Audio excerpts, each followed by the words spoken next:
Sir पहले अपना नाम बता दिए। मेरा नाम हसीब खान है। सर आज किस मुद्दे को लेकर प्रेस कॉन्फ्रेंस कर रहे हैं?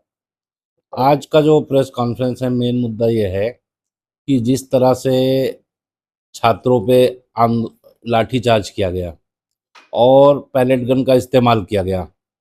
कल हमारे नेता राहुल गांधी जी ने भी प्रेस कॉन्फ्रेंस करके गृह मंत्री का इस्तीफा मांगा है और इसमें जिम्मेदारी तय होनी चाहिए कि पुलिस ने अगर पैलेट गन का इस्तेमाल किया छात्रों पे, तो छात्र कोई आतंकवादी नहीं थे। तो उनके ऊपर ये किसके आदेश पे छात्रों के ऊपर जिस तरह से पैलेट गन का इस्तेमाल हुआ, ये किसके आदेश पे हुआ? अगर गृह मंत्री जी के आदेश पे हुआ है तो गृह मंत्री जी को इस्तीफा देना चाहिए और देश से माफ़ी मांगनी चाहिए। और गृह मंत्री जी को अगर ये पता ही नहीं है कि किसके आदेश पे हुआ, तो फिर एक सवाल खड़ा होता है कि फिर गृह मंत्रालय चला कौन रहा है? उसमें भी उनकी ही जिम्मेदारी बनती है कि अगर उनको जानकारी नहीं है तो भी उनको इस्तीफा देना ही होगा। अब गृह मंत्री के इस्तीफे से नीचे कांग्रेस पार्टी कुछ मानने के लिए तैयार नहीं है। सबसे बड़ा दुर्भाग्य यही है कि किसी मुल्क का जो भविष्य होता है किसी दोनों चीज़ों पे टिका होता है, नौजवानों पे, किसानों पे, दोनों बेबस है। कहीं न कहीं कांग्रेस इसका जो है सवाल जो है बहुत सामने भी कर रही है। राहुल गांधी ने भी बहुत साफ-सुथरे तौर पे भी कह दिया है कि दोनों बेबस हैं। ऐसे में जिस तरह से घटनाएँ होती चली जा रही हैं, नौजवानों पे भी जो है आफ़तें आई हुई हैं, किसानों पे भी आफ़त है, कांग्रेस का कहीं न कहीं रोडों पे भी निकल रही है, बहुत कुछ सामने भी आ रही है। इतनी भी जो घटना हुई है, क्या कांग्रेस क्या फिर दोबारा सामने निकल कर के आएगी या कोई और इस्तीफ़ा माँगने की कोशिश कर रही है? कांग्रेस हमेशा से सड़कों पे उतर के ही, अगर कांग्रेस पार्टी राहुल गांधी जी प्रधानमंत्री आवास का घेराव ना करते तो ये धर्मेंद्र प्रधान का भी इस्तीफा नहीं होता। जिस दिन राहुल गांधी जी ने प्रधानमंत्री आवास का घेराव किया और उसके 2 दिन के बाद में धर्मेंद्र प्रधान जी का इस्तीफा हो जाता है, क्योंकि उनको पता है कि अगर इस्तीफा नहीं लेंगे तो प्रधान क्या, धर्मेंद्र प्रधान क्या, प्रधानमंत्री को भी इस्तीफा देना पड़ सकता है। तो ये अपने बचाव में धर्मेंद्र प्रधान का इस्तीफा लिया गया और इन बच्चों के भविष्य के साथ में जो खिलवाड़ हुआ है, जो इनके साथ बर्बरता की गई है, इसका भी जवाब बीजेपी को देना पड़ेगा कि इसके पीछे कौन है, इस पे आदेश किसका था, पुलिस ने जो गोली चलाई वो किसके आदेश पे चलाई। अगर गृह मंत्री के आदेश पे गोली चली है तो गृह मंत्री को भी इस्तीफा देना होगा। अगर गृह मंत्री जी को इस बात की जानकारी नहीं है तो भी उनको इस्तीफा देना होगा। फिर गृह मंत्रालय चला कौन रहा है उन्हें बताना होगा। तो एक बात कही जा रही है कि जौहर यूनिवर्सिटी भी कहीं न कहीं जो गेम में आ गई है, कहीं न तोड़ने का भी प्लान बनाया जा रहा है क्योंकि ये एक मंदिर है। जिस तरह से मगर कांग्रेस ने जो है फिर भी जो है कहीं चेक किया वहाँ पे कांग्रेस के काफ़ी लोग भी वहाँ पहुँचे, पूरा डेलीगेशन पहुँचा था। और अभी जो कुछ लोग वहाँ पहुँचने के लिए जाने की कोशिश कर रहे हैं तो कहीं न कहीं बीजेपी के ऐसे बहुत लोग हैं, वहाँ तक नहीं पहुँचने दे रहे हैं। क्या लगता है कि राहुल गांधी और जो है कांग्रेस के कुछ लोग और इसको लेकर के प्रदर्शन करेंगे या वोटों में निकलेंगे? राहुल गांधी जी हमेशा किसानों, छात्रों, शोषित पीड़ित के साथ खड़े हैं।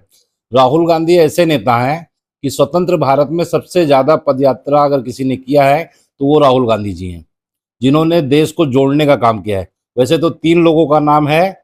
गौतम बुद्ध जी ने धर्म प्रचार के लिए सबसे ज़्यादा पदयात्रा की, उसके बाद आज़ादी के लिए महात्मा गांधी जी ने सबसे ज़्यादा पदयात्रा की।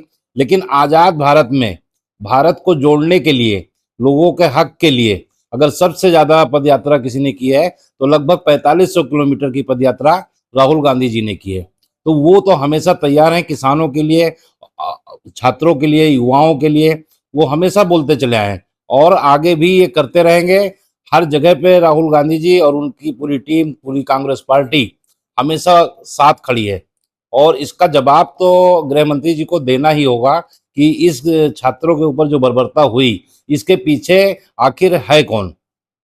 बीजेपी आरोप लगा रही है कांग्रेस के ऊपर कि जो है कांग्रेस ने जो है एक साजिश सोची समझी साजिश रची है और उनके कुछ लोग वहां पर पहुंच करके गोलियां भी चलाई हैं, कहीं न कहीं जो है गलत हरकतें भी करी हैं।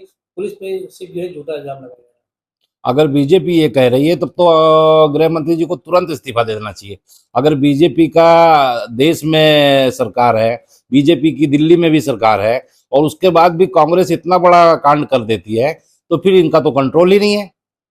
फिर तो ये तो देश को चलाने के लायक ही नहीं है। अगर इनकी सरकार है, सेंट्रल में इनकी सरकार है, दिल्ली में इनकी सरकार है और कांग्रेस इतना बड़ा षड्यंत्र रच रही है, तो फिर ये कर क्या रहे हैं? ये सरकार चला रहे हैं कि मजाक कर रहे हैं? और आखिरी सवाल, जौहर यूनिवर्सिटी एक अलग एक मामला है। यूनिवर्सिटी है, बच्चों का भविष्य उसमें जुड़ा हुआ है, बच्चे निकाल में जा रहे हैं, लोग बाहर बैठे हैं, बच्चे बाहर बैठे हैं। क्या इसको इस तरह से जो है तोड़ने की बात कही जा रही है? क्या इसमें जो है आप कांग्रेस का क्या स्टैंड है, क्या कहना चाहोगे इस पे? कांग्रेस हमेशा शिक्षा को महत्व देने वाली पार्टी है, युवाओं के लिए हमेशा सोचने वाली पार्टी है। और बीजेपी के शासनकाल में 12 साल में लगभग 100 पेपर लीक हुए, कम से कम 22 बच्चों ने आत्महत्या कर ली। तो क्या धर्मेंद्र प्रधान जी के इस्तीफे से वो 22 बच्चों की क्या जिंदगी वापस हो जाएगी? नहीं होगी ना। तो ये चाहते हैं कि शिक्षा से लोगों का मोह भंग हो जाए, क्योंकि लोग जब शिक्षित होंगे तो सवाल करेंगे तो इनको जवाब देना पड़ेगा। तो ये चाहते हैं कि लोग शिक्षा ही ना प्राप्त कर सके, इसलिए कि हमसे कोई सवाल ना करे, ये हिंदू मुस्लिम की राजनीति करते रहें और इनसे कोई सवाल ना करे। इसलिए ये स्कूलों को बंद कर रहे हैं। कितने स्कूल बंद कर चुके हैं? यही कांग्रेस पार्टी ने जो जो प्राथमिक स्कूल खुलवाए थे, कितने स्कूलों को इन्होंने बंद कर दिया। ये चाहते हैं कि लोग शिक्षा प्राप्त ही ना करें, लोग अनपढ़ रहें। जब अनपढ़ रहेंगे तो ये सवाल नहीं करेंगे, और जब तक सवाल नहीं करेंगे तब तक इनकी ये रोटी सेकते रहेंगे। लेकिन ऐसा नहीं होगा। राहुल गांधी जी छात्रों के साथ खड़े हैं, किसानों के साथ भी खड़े थे।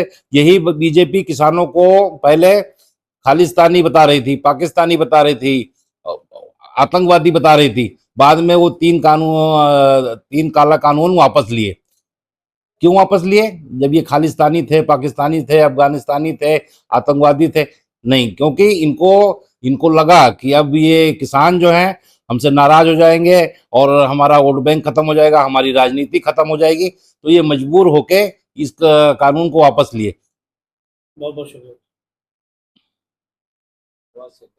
सही है।